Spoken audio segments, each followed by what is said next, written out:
വിവാദങ്ങൾക്ക് പിന്നാലെ LDF വിട്ട PV അൻവർ ഇന്ന് പുതിയ രാഷ്ട്രീയ പാർട്ടി പ്രഖ്യാപിക്കും. ഡെമോക്രാറ്റിക് മൂവ്മെന്റ് ഓഫ് കേരള എന്നാണ് പാർട്ടിയുടെ പേര്. ഇന്ന് മഞ്ചേരിയിലാണ് പാർട്ടി പ്രഖ്യാപനം. ഇന്നലെ തമിഴ്നാട് മുഖ്യമന്ത്രി MK സ്റ്റാലിനുമായി കൂടിക്കാഴ്ച നടത്തിയിരുന്നു അൻവർ. വിവരങ്ങളുമായി CV അനുമോദ് ചേരുകയാണ്. Anumod, very good morning. ഏറെ ആകാംക്ഷയോടെ കഴിഞ്ഞ ദിവസങ്ങളിലെല്ലാം നമ്മൾ കാത്തിരുന്നതാണ് PV അൻവറിന്റെ രാഷ്ട്രീയ പാർട്ടി പ്രഖ്യാപനം. അത് കഴിഞ്ഞ ദിവസം അദ്ദേഹം അതുമായി ബന്ധപ്പെട്ടിട്ടുള്ള സൂചനകളെല്ലാം നൽകി കഴിഞ്ഞിരിക്കുന്നു. ഇന്ന് ഔദ്യോഗികമായ പ്രഖ്യാപനം മഞ്ചേരിയിലെ പൊതുസമ്മേളനത്തിൽ വെച്ച് നടക്കുകയാണ്. മാത്രവുമല്ല, തമിഴ്നാട്ടിലെ ഭരണകക്ഷിയായ DMK-യുമായി ചേർന്ന് സഹകരിച്ചുകൊണ്ട് മുന്നോട്ട് പോവുക എന്നുള്ളതാണ് അദ്ദേഹം ലക്ഷ്യം വെക്കുന്നത്. എന്തായാലും ചർച്ചകളെല്ലാം കഴിഞ്ഞിരിക്കുന്നു. ഇന്ന് പൊതുസമ്മേളന വേദിയിൽ DMK നേതാവിനെ എത്തിക്കും എന്നുള്ളതും പറഞ്ഞിരിക്കുന്നു. എന്തായാലും വലിയ ആത്മവിശ്വാസത്തിലാണ് അൻവർ ഉള്ളത്. 1 ലക്ഷത്തിലധികം പേരെ ഈ പൊതുസമ്മേളനത്തിൽ അണിനിരത്താൻ സാധിക്കും എന്നുള്ള ആത്മവിശ്വാസം ഉണ്ട്. CPM അണികളെ അടക്കം ഈ അദ്ദേഹത്തിന്റെ പാർട്ടിയിലേക്ക് എത്തിക്കാൻ കഴിയുമെന്നുള്ള ആത്മവിശ്വാസത്തിലാണ് അദ്ദേഹം ഉള്ളത്. പക്ഷേ ഇവിടെ അദ്ദേഹം ഒരു വെല്ലുവിളി നേരിടുന്നുണ്ടോ അനുമോദ്? ഇങ്ങനെ ഒരു രാഷ്ട്രീയ പ്രഖ്യാപനം നടത്തുന്ന വേളയിൽ അദ്ദേഹത്തിന്റെ ഈ നിയമസഭാ അംഗത്വം അത് ഒരു വെല്ലുവിളിയാകുന്നുണ്ടോ? എങ്ങനെയാണ് അതുമായി ബന്ധപ്പെട്ടിട്ടുള്ള വിവരങ്ങൾ?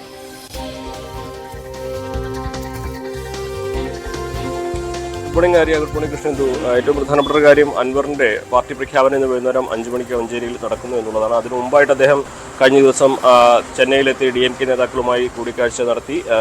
അദ്ദേഹം പ്രഖ്യാപിക്കാനിരിക്കുന്ന പാർട്ടിയുടെ പേര് ഡെമോക്രാറ്റിക് മൂവ്മെന്റ് ഓഫ് കേരള, അതിന്റെ ചുരുക്കപ്പേരും DMK എന്നുള്ളതാണ്.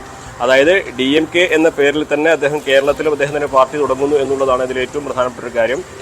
അദ്ദേഹം DMK-യുടെ സഖ്യകക്ഷിയായിട്ട് തന്നെ പ്രവർത്തിക്കാനാണ് ആഗ്രഹിക്കുന്നത്.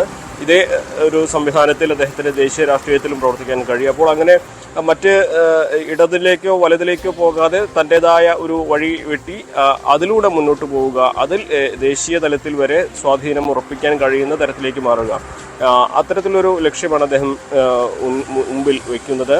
അദ്ദേഹത്തിന്റെ പാർട്ടിയിൽ അദ്ദേഹം നേരത്തെ അൻവർ പലപ്പോഴും പറഞ്ഞിട്ടുള്ളതുപോലെ മലയോര കർഷകരുടെ പ്രശ്നങ്ങൾ, ന്യൂനപക്ഷങ്ങളുടെ പ്രശ്നങ്ങൾ, അതേപോലെ പോലീസ് കാരണം പീഡിപ്പിക്കപ്പെട്ട പ്രശ്നങ്ങൾ, അങ്ങനെ ജനങ്ങളുടെ എല്ലാ വിഷയങ്ങളും അദ്ദേഹം കൈകാര്യം ചെയ്യാൻ അല്ലെങ്കിൽ ഉൾക്കൊള്ളുന്ന തരത്തിലേക്ക് ഒരു പാർട്ടിയാണെന്ന് പറയുമ്പോഴും മലയോര മേഖലകൾ കേന്ദ്രീകരിച്ചാണ് അദ്ദേഹത്തിന്റെ ഇതുവരെയുള്ള നമുക്ക് മനസ്സിലാക്കാൻ കഴിയുന്ന മലയോര മേഖല കേന്ദ്രീകരിച്ചായിരിക്കും അദ്ദേഹത്തിന്റെ പ്രവർത്തനം കൂടുതലുണ്ടാവുക. അപ്പോൾ അവിടെയും നമ്മൾ കാണേണ്ട ഒരു കാര്യം, ഇത്തരത്തിൽ ഏറ്റവും അധികം പ്രശ്നങ്ങൾ അനുഭവിക്കുന്ന മേഖലകൾ നമുക്കറിയാം. നിലമ്പൂരിൻ്റെ അതിർത്തി പ്രദേശങ്ങൾ, അത് തമിഴ്നാടുമായി അതിർത്തി പങ്കിടുന്നതാണ്. പാലക്കാടിൻ്റെ അതിർത്തി പ്രദേശങ്ങൾ, അവിടെയും തമിഴ്നാടുമായി അതിർത്തി പങ്കിടുന്നുണ്ട്. തൃശ്ശൂർ, അതേപോലെ തന്നെ ഇടുക്കി. അങ്ങനെ നോക്കുമ്പോൾ DMK-ക്ക് സ്വാധീനമുള്ള തമിഴ്നാടിൻ്റെ മേഖലകളുമായി അതിർത്തി പങ്കിടുന്ന കേന്ദ്രങ്ങളിലായിരിക്കും അദ്ദേഹത്തിൻ്റെ പ്രവർത്തനം കൂടുതലുണ്ടാവുക.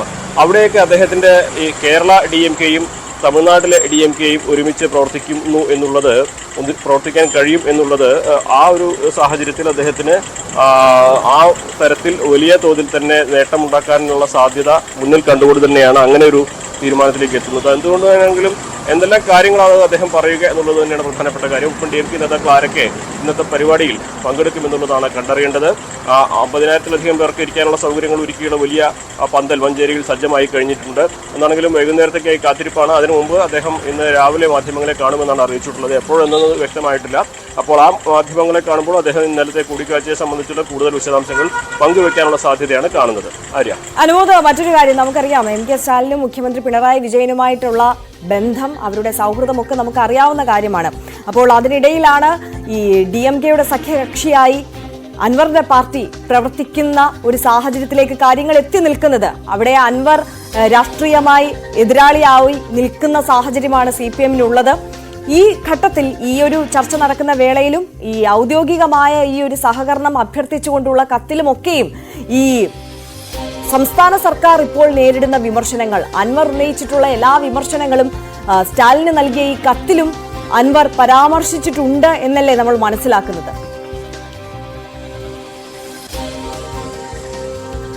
തീർച്ചയായും അൻവറിനെ സംബന്ധിച്ച് രാഷ്ട്രീയമായിട്ടൊരു ലക്ഷ്യമായി മുന്നോട്ട് പോകുമ്പോൾ അദ്ദേഹം ഇത്തരത്തിലൊരു പാർട്ടി രൂപീകരിക്കാനുള്ള സാഹചര്യം, എന്തുകൊണ്ട് ഇടതുപക്ഷം വിടാനുള്ള സാഹചര്യം, ഇതൊക്കെ അദ്ദേഹം വിശദമാക്കുമെന്ന് ഉറപ്പാണ്. അതിൽ സംശയങ്ങളൊന്നും വേണ്ട. പക്ഷേ നമ്മളിവിടെ വേറൊരു കാര്യം കാണേണ്ടതുണ്ട്. ഈ ഇടതുപക്ഷവും വലതുപക്ഷവും ഒക്കെ DMK-യോട് സഹകരിച്ച് പോകുന്ന സാഹചര്യമാണുള്ളത്. അപ്പോൾ അൻവർ അദ്ദേഹത്തിന്റെ ആ DMK എന്ന ഒരു കേരളത്തിൽ DMK എന്ന ചുരുക്കപ്പേരിലൊരു പാർട്ടി രൂപീകരിച്ച് അത് മുന്നോട്ട് പോകുമ്പോൾ അത് സമാന്തരമായിട്ട് തന്നെ പോകാനുള്ള ഒരു സാധ്യത തന്നെയാണ് കാണുന്നത്. ഇടതുപക്ഷത്തിന് ഇത് തലവേദനയാകുന്ന സാഹചര്യമൊന്നും ഉണ്ടാവില്ല. അതിനെല്ലാം അപ്പുറത്ത് നമ്മൾ മറ്റൊരു കാര്യം കാണേണ്ടതുണ്ട്. നിലമ്പൂരിൽ ഈ DMKക്കുള്ള സ്വാധീനം നിലമ്പൂരിന് അതിർത്തി പങ്കിടുന്ന നീലഗിരിയും എല്ലാം വളരെ അടുത്തടുത്ത മേഖലകളാണ്. അപ്പോൾ അവിടെ നിന്നും നേതാക്കൾക്ക് ഈ നിലമ്പൂർ ഇടപെട്ട് നിലമ്പൂരിൽ എത്തി പ്രവർത്തിക്കാനുള്ള സാഹചര്യം ഉണ്ടാകും. അതിനെല്ലാം അപ്പുറത്ത് നമ്മൾ കാണുന്നൊരു കാര്യം, ഇന്നത്തെ സമ്മേളനത്തിൽ പരമാവധി ആളുകളെ കൊണ്ടുവരുവാനും ആ സമ്മേളനത്തിലേക്ക് ഒരു വാർത്താ പ്രാധാന്യം കിട്ടുവാനും അല്ലെങ്കിൽ അതിനപ്പുറത്തേക്ക് തൻ്റെ ലക്ഷ്യത്തിലേക്ക് എത്തണമെങ്കിൽ ഇന്നത്തെ സമ്മേളനത്തിൽ ഏകദേശം കരുതിയതിനേക്കാൾ അധികം 50,000-ലധികം ആളുകൾ എത്തേണ്ടതുണ്ട്. എങ്കിൽ മാത്രമേ തൻ്റെ ഒരു കരുത്ത് അദ്ദേഹത്തിന് തെളിയിക്കാനാകൂ. അപ്പോൾ അതിനൊക്കെ ഇന്നലത്തെ ഈ കൂടിക്കാഴ്ചയുടെ വാർത്തകൾ വഴിവെക്കുമെന്ന് ഉറപ്പാണ്. അപ്പോൾ സ്വാഭാവികമായിട്ടും DMK-യുടെ കൂടിക്കാഴ്ച കഴിഞ്ഞ ശേഷം അൻവർ നടത്തുന്ന സമ്മേളനം അൻവർ എന്തെല്ലാം പറയുമെന്ന് കേൾക്കുവാൻ ആൾക്കാർ ആഗ്രഹം ഉണ്ടാവും. അങ്ങനെ അൻവറിനെ കേൾക്കുവാൻ ആളുകൾ എത്തും. അപ്പോൾ അത്തരത്തിലൊരു ഉദ്ദേശം കൂടി ഈ പ്രഖ്യാപനത്തിന് തലേ ദിവസം അദ്ദേഹം ചെന്നൈയിലെത്തി DMK നേതാക്കളെ കണ്ടതിന് പിന്നിലുണ്ട്. അത് കേരള രാഷ്ട്രീയത്തിൽ എന്ത് സ്വാധീനം ഉണ്ടാക്കുമെന്ന് നമുക്കിപ്പോൾ പറയാനാകില്ല. പ്രത്യേകിച്ച് ഇടതുപക്ഷത്തുമായി ഇടഞ്ഞു നിൽക്കുന്ന ഒരു MLA അങ്ങനെ DMK-യുടെ ഭാഗമാവുന്നതിനെ കുറിച്ച് പിണറായി വിജയനും സ്റ്റാലിനും തമ്മിൽ തർക്കമുണ്ടാവേണ്ട കാര്യമില്ല. കാരണം നിലവിൽ തന്നെ കേരളത്തിൽ UDF-ഉം LDF-ഉം രണ്ട് തട്ടിലാണ്. പക്ഷേ അവർ ഒരുമിച്ചാണ് DMK-യുമായി സഖ്യത്തിലുള്ളത്. അപ്പോൾ അത് ഒരു തരത്തിലും വിഷയമാകേണ്ട സാഹചര്യം നിലവിലില്ല. കാരണം നിലവിൽ കേരളത്തിൽ സഖ്യത്തിലല്ലാത്തവർ പോലും കേരളത്തിന് പുറത്ത് DMK-യുമായിട്ട് സഖ്യത്തിൽ ഏർപ്പെട്ടുകൊണ്ട് പ്രവർത്തിക്കുന്നുണ്ട്. അപ്പോൾ അത്തരത്തിലൊരു വിഷയത്തിലേക്കുള്ള കാര്യങ്ങളൊക്കെ നമുക്ക് കണ്ടു തന്നെ അറിയേണ്ടതാണ്. എന്ത് തന്നെയാണെങ്കിലും വലിയ തോതിൽ ഒരു സസ്പെൻസ് നിലനിർത്തുവാൻ അൻവറിന് സാധിച്ചിട്ടുണ്ട്. ആ സസ്പെൻസ് നിലനിർത്തിക്കൊണ്ട് തന്നെ അദ്ദേഹം മുന്നോട്ട് പോകുന്നുണ്ട്. ഇന്നത്തെ സമ്മേളനത്തിൽ അതുകൊണ്ട് തന്നെ നമുക്ക് അദ്ദേഹത്തെ കേൾക്കുവാനും കാണുവാനും ഒരുപാട് പേർ എത്താനുള്ള സാധ്യത ഈ ഒരൊറ്റ കാര്യം കൊണ്ട് തന്നെ നമ്മൾ കാണുന്നുമുണ്ട്. തീർച്ചയായും അനുമോദ്, CV അനുമോദാണ് വിശദാംശങ്ങൾ നൽകിയത്. എന്തായാലും PV അൻവറിന്റെ പാർട്ടി രാഷ്ട്രീയ പാർട്ടി ഡെമോക്രാറ്റിക് മൂവ്മെന്റ് ഓഫ് കേരളയുടെ ഔദ്യോഗിക പ്രഖ്യാപനം ഇന്ന് മഞ്ചേരിയിലെ പൊതു സമ്മേളനത്തിൽ നടക്കുകയാണ്. വൈകിട്ട് 5 മണിക്കാണ് പൊതുസമ്മേളനമുള്ളത്. 1 ലക്ഷത്തിലധികം ആളുകളെ അണിനിരത്താൻ കഴിയും എന്നുള്ള വലിയ ആത്മവിശ്വാസം അൻവർ പ്രകടിപ്പിക്കുന്നുണ്ട്. അതോടൊപ്പം തന്നെ DMK-യുടെ പ്രധാനപ്പെട്ട നേതാക്കളെ വേദിയിലേക്ക് എത്തിക്കാം എന്നുള്ള ആത്മവിശ്വാസവും ഉണ്ട്. അത്തരത്തിൽ നേതാക്കൾ എത്തുന്നുണ്ട് എന്നുള്ളത് തന്നെയാണ് നമുക്ക് മനസ്സിലാക്കാൻ കഴിയുന്ന വിവരവും. എന്തായാലും CV അനുമോദാണ് വിശദാംശങ്ങൾ നൽകിയത്. നമ്മൾ